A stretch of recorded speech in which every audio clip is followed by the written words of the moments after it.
Ayano Koji é um gênio das estratégias, mas a pergunta que fica é: o que nós devemos aprender para sermos nós estrategistas geniais? Nesse vídeo eu vou te indicar 7 livros para te ler e 7 conceitos preciosos para te utilizar melhor o poder. Olá, meu nome é Thiago Krasevski e a minha missão de vida é te deixar mais inteligente. Presta atenção, tudo o que tu precisa aprender sobre poder eu ensino no Renascer dos Estrategistas. Clica no primeiro link da descrição. Imperadores, já foi demonstrado cientificamente, logicamente, que personagens podem nos ajudar em certas características da nossa personalidade. Isto tem pesquisa científica, tem base científica.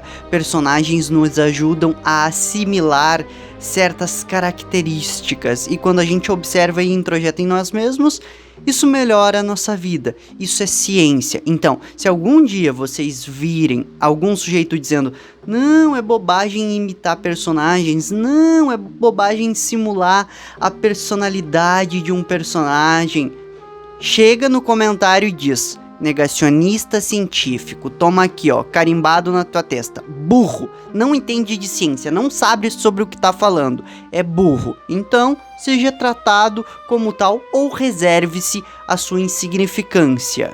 Primeiro conceito, teoria dos jogos. Pessoal, leiam A Arte da Estratégia. Nesse livro aqui, vocês irão aprender sobre um negócio chamado Teoria dos Jogos. A teoria dos jogos é o ramo da ciência social que visa descobrir como fazer a melhor escolha, a melhor decisão, a decisão mais estratégica que tem. E nós sabemos, o Ayano Koji, ele é mestre em decidir em tempo real. Enquanto ele tá tomando uma atitude, ele tá pensando: os meus adversários estão fazendo isso, aquilo e aquilo outro. Isso é basicamente teoria dos jogos, entendeu? O segundo conceito é um conceito filosófico, ele chama-se maquiavelismo. Aqui eu indico a leitura do livro Mentes Maquiavélicas. Por que eu não indico O Príncipe? Porque é um livro de leitura chata. Já aqui no Mentes Maquiavélicas, tu tem o comportamento cientificamente estudado dos maquiavélicos. Eles agem assim para ganhar, eles pensam de tal forma, eles tomam tais e tais ações para benefício próprio, ok? O terceiro conceito chama-se ensaio mental, e aqui vocês podem ler o livro Quebrando o Hábito de Ser Você Mesmo, do Dr. Joe Dispenza. O ensaio mental, ele tem a ver com reconfigurar o teu cérebro. O teu cérebro, ele cria conexões neurais de forma muito lenta. Por exemplo, para te colocar o seguinte padrão: antes de responder eu vou pensar. A grande maioria das pessoas não pensa para responder, simplesmente responde. Alguns sujeitos pensam antes de responder e estes sujeitos naturalmente se dão bem na vida. Então, supondo que tu quer se dar bem na vida, tu tem que pensar antes de responder. Como é que tu faz para colocar essa característica em si próprio? Fazendo ensaios mentais, se visualizando em cenas em que tu respondeu impulsivamente e trocando a tua reação impulsiva mentalmente e vivenciando a cena como se tu tivesse sido um estrategista. Quanto mais vezes tu ensaiar mentalmente, mais as conexões neurais surgem. E aí tu vai pensando de modo natural. Eu mesmo era um sujeito muito impulsivo. Eu não pensava uma vírgula antes de fazer as coisas. Comecei a ensaiar mentalmente que eu era um estrategista, que eu pensava antes de fazer, como seria a melhor resposta possível, e naturalmente com o tempo eu fui saindo de impulsivo para pensador, pensar antes de responder, pensar antes de agir, ok?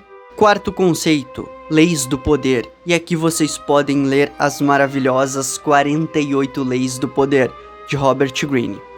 Lei do poder é um conceito baseado no seguinte: há coisas que tu faz que te dão mais poder, mais grana, mais vantagem competitivas. E, se tu não fizer essas coisas, tu perde vantagem competitiva. Uma lei do poder não é uma lei real. Não está inscrito em lugar nenhum na nossa Constituição brasileira que, por exemplo, tu tu não pode se pintar dos pés à cabeça de verde e ir pra aula ou ir pro trabalho. Mas qualquer idiota consegue pensar, bom, se eu for assim pro meu trabalho, o chefe vai chegar e vai dizer, ô, volta pra casa, pelo amor de Deus, tu não pode vender todo pintado de verde. A professora vai olhar esquisito e vai dizer, volta pra casa, toma um banho e depois volta pra aula. Então, não tem escrito em nenhum lugar que tu não pode fazer certas coisas, mas que, obviamente, as pessoas vão achar chulas essas coisas. O que tu deve fazer é descobrir as coisas que ninguém falou, mas que são extremamente importantes. Por exemplo, planejar até o final, ou não ser repetitivo na sua forma de se comunicar, de se projetar pro mundo. Ou, por exemplo, chamar atenção a qualquer preço e depois vender algo. Entendeu? Essas coisas muito simples fazem toda a diferença pro sujeito alçar voos ao poder ou se manter na média. Quinto conceito, preparo estratégico. E aqui vocês podem ler A Arte da Guerra de Sun Tzu, mas toma muito cuidado, existem muitas edições da Arte da Guerra. A que eu recomendo é da editora Jardim dos Livros, porque traduz o pensamento de forma muito simples e elegante. Há edições aí podres dessa Arte da Guerra, porque o autor coloca palavras infinitas e tenta complicar. A editora Jardim dos Livros foi muito assertiva, então o que eu indico é esta edição da Arte da Guerra. A Arte da Guerra é basicamente um manual de preparação estratégico. De forma intuitiva, o Sun Tzu começou a perceber, bom, eu tenho que saber quem eu sou, quais são as minhas forças. Isso vai me garantir a vitória? Não. Eu tenho que saber quem é o meu inimigo e quais são as forças e fraqueza dele. Isso vai me garantir vitória? Ainda não. Eu tenho que entender o terreno em que nós vamos lutar. Eu tenho que entender o que eu posso ofertar estrategicamente. Há uma série de fatores que é só tu aplicar ao século XXI e aos teus inimigos na tua área que tu vai entender. Quando tu começa a pensar sobre aquelas coisas, o campo de batalha, as ofertas, quem é o inimigo, quem eu sou, o que eu tenho, o que ele tem. Isso tudo vai deixar muito claro como tu pode planejar uma sequência de movimentos estratégicos para vencer os teus adversários, ok? Sexto conceito, gatilhos mentais. E aqui vocês podem ler o livro Gatilhos Mentais. Por que é tão importante aprender sobre gatilhos mentais? Digamos que tu tem que negociar comigo. Qual é a melhor forma de me abordar? Tu teria isso em mente, tu saberia que existem certas respostas que são condicionadas através de gatilhos e que todo ser humano é suscetível a cair em um gatilho. Tu sabia que dentro do teu cérebro há respostas que são quase prontas? Tipo, um sujeito me ajudou muito, é óbvio que eu não vou roubar ele, ou tentar algo muito mal contra ele porque eu estou em débito, eu estou devendo algo para ele. Existem certas coisas que causam certas respostas emocionais inatas, e tu precisa aprender essas coisas. Elas se chamam gatilhos mentais. Vou dar um exemplo, gatilho da escassez. Quando tu oferece um produto e diz, há apenas 10 unidades. As pessoas, eu só tenho uma chance em 10 de ganhar isso, então eu vou aproveitar essa oportunidade. Quer ver um gatilho mental que é muito utilizado e as pessoas nem param pra pensar? Gatilho da autoridade. Esses dias eu vi um vídeo do Pablo Marçal dizendo basicamente o seguinte, ó. As pessoas, elas não têm ideias sozinhas. Tu tem que estar com outra pessoa de qualidade para vocês conversar e os cérebros de vocês irão transar e aí vai surgir novas ideias. Aí eu vi uma enxurrada de comentários assim, ó. Que ridículo, hahaha, Pablo Marçal, hahaha, que coisa ridícula. Aí eu me lembrei, ué, eu já vi isso em algum lugar, mas em outros termos.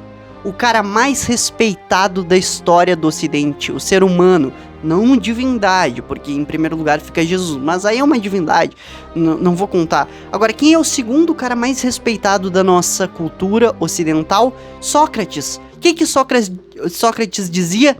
Eu sou um parteiro de ideias, eu ajudo a parir ideias. O Pablo Marçal só pegou e trocou o que o Sócrates disse e disse nas palavras dele, e a galera sentou o aço no cara. Mas quando a gente fala, Sócrates disse isso, não, Sócrates é um gênio, pô, não tem o que discutir, como é que tu vai discutir contra Sócrates? Sacaram? Gatilho da autoridade, Sócrates é muito forte. E por fim, vocês devem aprender o conceito da economia supersimbólica. Vocês podem ler o livro Power Shift, As Mudanças do Poder, de Alvin Toffler. Esse cara aqui é um dos mais geniais de todos que eu já li. É tipo o top 3 caras mais inteligentes que eu já vi na minha vida. Tanto é que tu nem encontra mais os livros dele. Olha só o estado de putrefação do livro. Eu arranjei em um sebo de livros. Esse autor aqui, ele avisa tanto a verdade que ele foi eliminado, ele não pode simplesmente falar real para as pessoas. A economia super simbólica é o que vocês devem entender para lucrar no nosso mundo. Nós estamos em um mundo de conhecimento e informação que os objetos valem menos do que informação. Por exemplo, tu pega uma fábrica de 300 funcionários. Para vender essa fábrica, o cara venderia por 30 milhões. Aí tu pega a pessoa Felipe Neto. Não tem nem como pensar em comprar o Felipe Neto por 30 milhões. Isso é o que ele fatura ali em poucos dias. Então, a economia super simbólica, ela levou a economia para o lado da simbologia. Uma personalidade. O que vale mais hoje? Tu ter 25 funcionários ou tu ter 100 mil seguidores fiéis? 100 mil seguidores fiéis te levam aonde tu quiser no Brasil, entendeu? Então, a economia mudou. A informação, a subjetividade ganham muito espaço. E hoje vale até mais do que a objetividade, objetos, etc. Uma personalidade pode valer mais do que uma fábrica, por exemplo, ok? Presta atenção, tudo o que tu precisa aprender sobre poder eu ensino no Renascer dos Estrategistas. Clica no primeiro link da descrição.